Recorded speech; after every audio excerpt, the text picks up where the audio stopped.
Salam kerahiman. Hari ini 7 Mei. Kita akan mulai seperti biasa ya dengan doa pembukaan. Demi nama Bapa dan Putra dan Roh Kudus. Amin.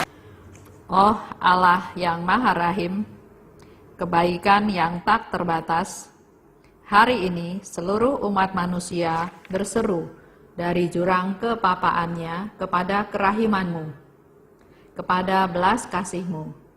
Oh Allah, mereka berseru dengan suara kepapaan yang memilukan. Ya Allah yang murah hati, janganlah menolak doa kaum buangan di bumi ini. Oh Tuhan, oh kebaikan yang melampaui pengertian kami, Engkau sungguh-sungguh mengenal kepapaan kami, dan Engkau mengetahui bahwa dengan kekuatan kami sendiri, kami tidak mampu menghadap Engkau. Maka kami mohon kepadamu, limpahilah kami dengan rahmat-Mu, dan tingkatkanlah selalu kerahiman-Mu dalam diri kami, supaya kami setia melaksanakan kehendak kudus-Mu sepanjang hidup kami, dan pada saat kematian kami. Biarlah kerahiman-Mu yang maha kuasa melindungi kami dari serangan musuh-musuh keselamatan kami, sehingga kami sebagai anak-anak-Mu dengan penuh pengharapan menantikan kedatangan-Mu yang terakhir, hari yang hanya Engkau yang tahu. Kami berharap akan menikmati segala sesuatu yang dijanjikan Yesus kepada kami, meskipun kami ini penuh dengan kejahatan. Sebab Yesuslah harapan kami. Lewat hatinya yang maha rahim, ibarat lewat gerbang yang terbuka lebar, kami masuk ke dalam surga. Amin. Demi nama Bapa dan Putra dan Roh Kudus. Amin. Hari ini kita akan bahas dari diary nomor 66 dan 73. Saya baca dulu nomor 66. Oh harta yang tak kunjung habis, yakni kemurnian yang mendasari setiap intensi, yang membuat semua perbuatan menjadi sempurna dan berkenan di hati Allah. Oh Yesus, Engkau tahu betapa rapuhlah aku, maka tinggallah selalu bersamaku, bimbinglah tingkah lakuku dan seluruh jalan hidupku. Engkau ya guruku yang paling baik. Yesus, aku sungguh ketakutan karena aku sadar akan kekuranganku. Tetapi serentak hatiku menjadi tenang karena kerahiman-Mu yang tak terhingga, yang melampaui kekuranganku seperti kebakaan melampaui segala kefanaan. Keterbukaan jiwa ini memenuhi hatiku dengan kekuatan-Mu. Oh sukacita yang mengalir dari pengenalan akan diri sendiri. Oh kebenaran yang tidak berubah, Engkau bertahan selama-lamanya. Lanjut nomor 73. Oh Yesusku, kendati begitu gulita malam yang menyelimutiku, dan kendati begitu gelap awan yang menyembunyikan cakrawala, aku tahu bahwa matahari tidak pernah akan tenggelam. Oh Tuhan, meskipun aku tidak dapat memahami Engkau dengan tidak memahami cara Engkau berkarya, bagaimanapun aku mengandalkan kerahiman-Mu. Kalau memang sudah menjadi kehendak-Mu, Tuhan, bahwa aku selalu hidup dalam kegelapan yang sedemikian pekat, terpujilah Engkau. Hanya satu hal yang aku minta dari-Mu, ya Yesus, jangan biarkan aku menyakiti Engkau dengan cara apapun. Oh Yesusku, hanya Engkaulah yang mengetahui kerinduan dan penderitaan hatiku. Aku bersukacita karena aku dapat menderita bagi-Mu, betapapun kecilnya. Apabila aku merasa bahwa penderitaan itu lebih berat daripada yang dapat aku tanggung, aku akan bernaung kepada Tuhan dalam sakramen Maha Kudus, dan aku akan berbicara dengannya dengan keheningan yang mendalam. Itu yang kita mau bahas bersama pada hari ini. Harta yang tak kunjung habis adalah kemurnian. Dengan kita melakukan segala sesuatu dengan murni, dengan adanya kemurnian, maka membuat semua perbuatan menjadi sempurna dan berkenan pada Allah. Jadi tidak dilihat perbuatan itu besar atau kecil, tapi dasarnya adalah ketulusan, kemurnian. Membuat semua perbuatan menjadi sempurna dan berkenan pada Allah. Dikatakan oleh Faustina bahwa aku rapuh, aku banyak kekurangan, aku papa, aku tidak berdaya. Di situ diumpamakan, tapi Faustina punya satu iman, satu kepercayaan bahwa seperti malam yang gelap gulita, seperti awan yang gelap, tapi matahari tidak pernah akan tenggelam. Jadi walaupun ada kehidupan yang kelam, yang gelap, yang menyedihkan, yang mengkhawatirkan, yang menakutkan, tapi Faustina punya satu kepercayaan, satu iman bahwa matahari tidak pernah akan tenggelam. Jadi selalu akan ada matahari terbit. Di situ membuktikan ada pengharapan. Dan dikatakan lagi oleh Faustina bahwa meskipun aku tidak dapat memahami engkau dan tidak memahami cara engkau berkarya, saya nggak ngerti kamu Tuhan. Bahkan saya juga nggak ngerti bagaimana engkau berkarya. Tapi aku tetap mengandalkan kerahimanmu. Itu boleh menjadi masukan buat kita semua ya, refleksi juga bahwa Tuhan, saya nggak ngerti engkau loh. Seperti sekarang, coronavirus. Terjadi seperti itu, serempak, berdampak kepada seluruh dunia. Tuhan, saya nggak ngerti engkau. Bahkan saya juga nggak ngerti bagaimana engkau mau berkarya. Tapi aku mengandalkan kerahimanmu, itu yang penting. Jadi jangan permasalahan menguasai kita. Permasalahannya tetap boleh ada, tapi yang harus menguasai kita adalah bahwa saya percaya kerahiman Tuhan jauh lebih di atas dari semua masalah yang ada. Saya ingin cerita, satu sharing dari seorang suster. Namanya Suster Ludi Vertrus. Mungkin spellingnya salah ya. Dia seorang biarawati Katolik. Waktu itu zaman perang Bosnia. Dan ternyata tentara-tentara Serbia itu memperkosa banyak orang. Termasuk suster-suster yang ada di dalam biara tersebut. Termasuk Suster Ludi ini juga diperkosa oleh tentara Serbia. Dan ternyata dia hamil. Terjadi kesedihan, kemarahan, kebingungan. Kok bisa hal itu terjadi pada dia? Ya. Dia merasa dilecehkan. Dia merasa terluka. Dia nggak bisa berdamai sama dirinya sendiri. Dia marah, dia kecewa, dia malu, banyak hal berkecamuk. Tapi dia bilang perlahan-lahan dia dapat mengakhiri siksaan itu. Dia nggak menghukum dirinya dia lagi, tapi perlahan-lahan dia belajar menerima fakta bahwa dia biarawati, dia diperkosa, dia hamil, dan dia berusaha menerima fakta tersebut. Ya, dia berdamai dengan dirinya.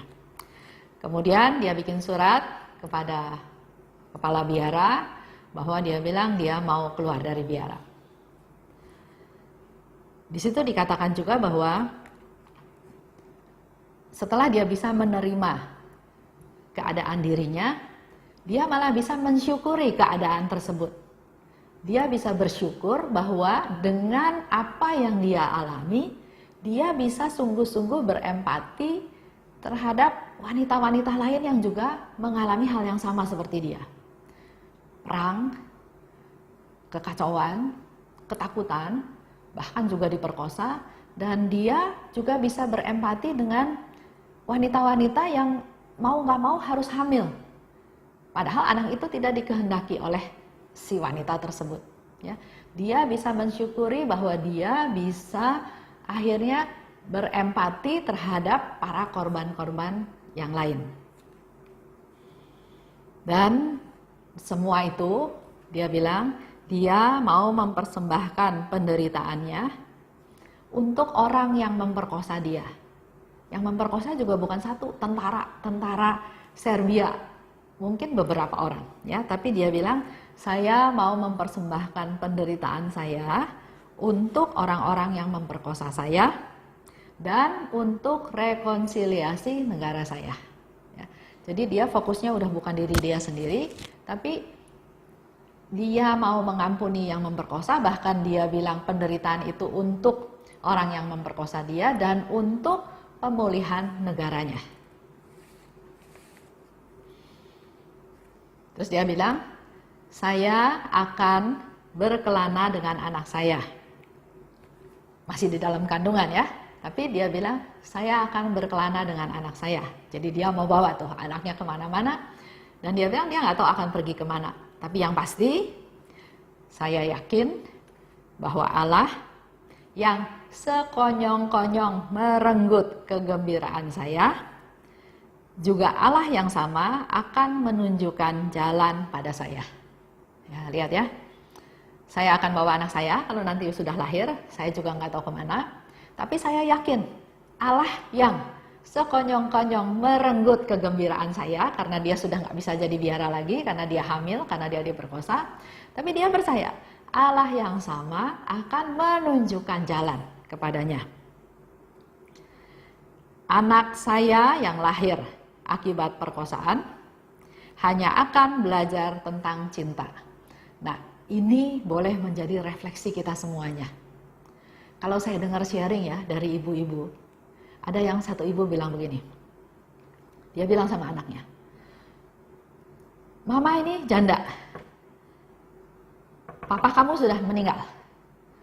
Karena mama ini janda, maka orang-orang menghina mama, melecehkan mama, enggak nganggep mama. Nanti ya kalau kamu besar, kamu harus sekolah pintar, kamu harus jadi orang, dan harus menunjukkan bahwa kamu bla bla bla bla."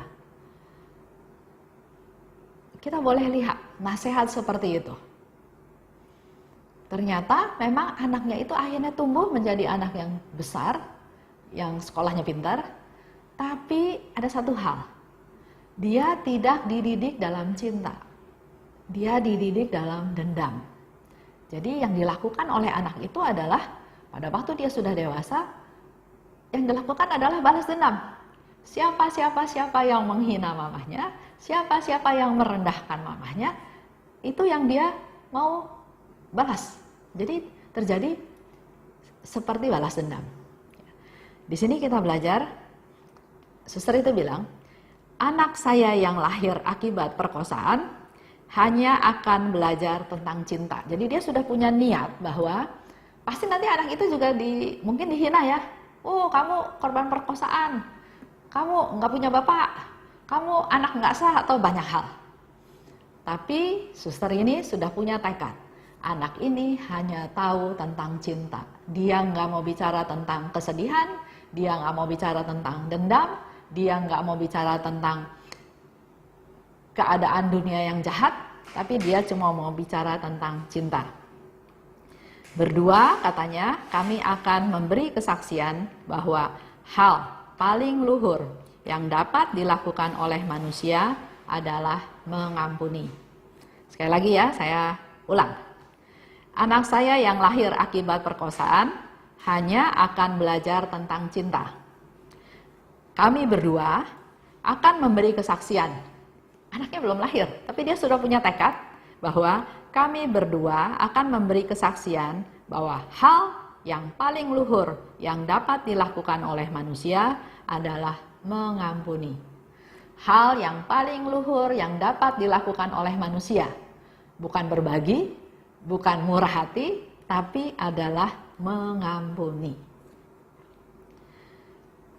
Kita suka bilang, dengar logika ya, orang bilang kalau ada kejahatan, ya orang itu harus dihukum. Logikanya memang begitu, melakukan kejahatan harus dihukum. Tapi di dalam permenungan ini, saya ingin mengajak Bapak Ibu semua untuk juga merenungkan logika yang sama. Orang berdosa harus diampuni. Karena pendosa yang melakukan dosa itu tidak sama dengan dosanya. Ya, dosanya memang dibenci sama Tuhan, tapi si pendosa ini tetap dikasihi oleh Tuhan. Sehingga Allah Bapa mengutus putranya datang ke dunia untuk menyelamatkan siapa? Untuk menyelamatkan manusia berdosa. Dan di akhir permenungan kita hari ini, saya mau katakan, dunia dapat menjadi penuh belas kasih, sebagaimana dikehendaki oleh Allah yang penuh belas kasih.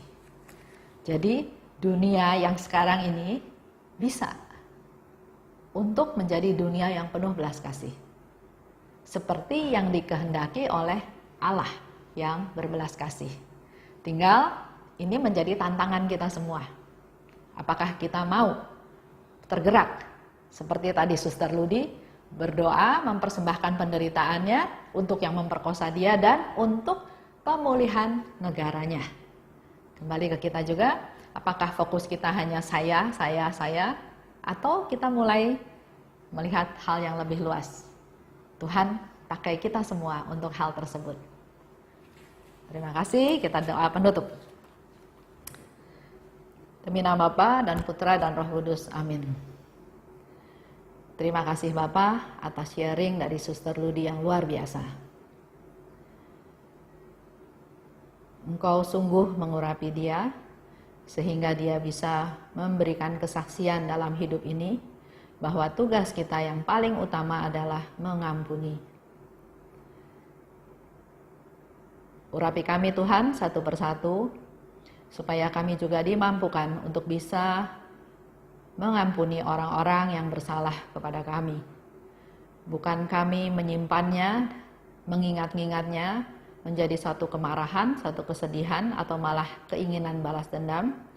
Tapi biarlah melalui renungan hari ini, kami boleh belajar daripadamu Bapa menjadi orang-orang yang bisa mengampuni, agar tercipta dunia yang penuh belas kasih, seperti Engkau Allah yang berbelas kasih.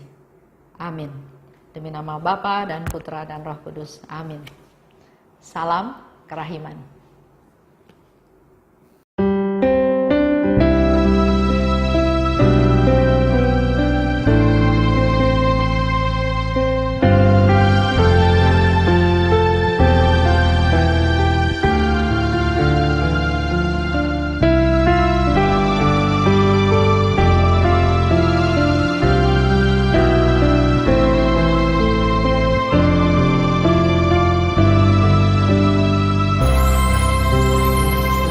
Aku merindu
Aku